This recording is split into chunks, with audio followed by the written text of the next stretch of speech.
Took American Airlines to Miami International, take the airport shuttle to Miami Beach. I'm staying at one of the hotels on the infamous Ocean Drive. Day one, brush my teeth, get ready for the day. The first thing I do is head to the beach to tan. The first night, I check out a mansion where David Guetta is playing for a bit. Later, a car pulls up next to me outside the Raleigh Hotel where all the A-list stars supposedly stay at, and the driver asks me for a light.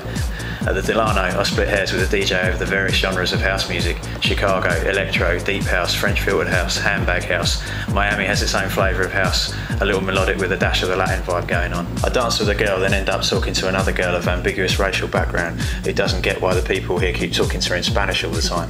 My friend rings me long distance talking about his dreary winter weekend while I try on different sunglasses at Walgreens. At this point, I'm itching for another tanning session. I end up at some dive bar off Collins. The bird serving drinks looks like that chick from that top model show.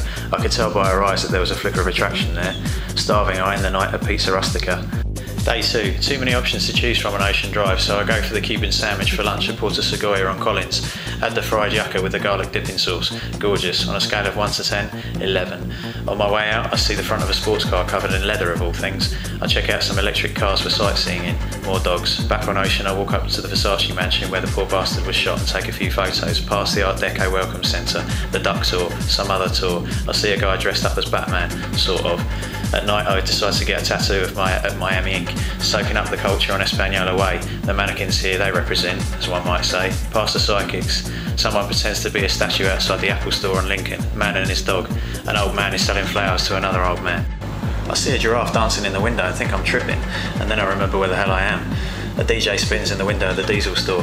I walk down Ocean Drive again, lots of neon, lots of fantastic bodies walking up and down this way. I go to Mango's and check out the dancers clad in leopard print suits, spot the Lamborghini Murcielago, which means bat in Spanish, but they take off way too fast for me to catch them on my camera. Instead, the guy dressed like a half bat, half bird is in sight everywhere. Miami is all that glitters. I try on some Versace sunglasses. I'm so smashed by the time I get back, I take over the bar and start serving drinks to the other guests. They don't seem to mind. Day three, tanning on the beach again. Sand is such a pain, so is for getting sunblock. I cab across the bridge at noon and spend all day at Bicentennial Park to see the Stanton Warriors, the Prodigy, and a bunch of other big name acts at the Ultra Music Festival. Then the after party at the Chelsea. Day four, Sunday is the farmers market on Lincoln Road. Fresh fruit for the hangover, sand in your crack and crack in your nose. I've heard it said about this place. I had brunch and then Coronas all day long at Nicky Beach until I'm sunburned again. Took the South Beach local bus back for 25 cents. Past the shiny stainless steel diner on Washington, straight out of the movies.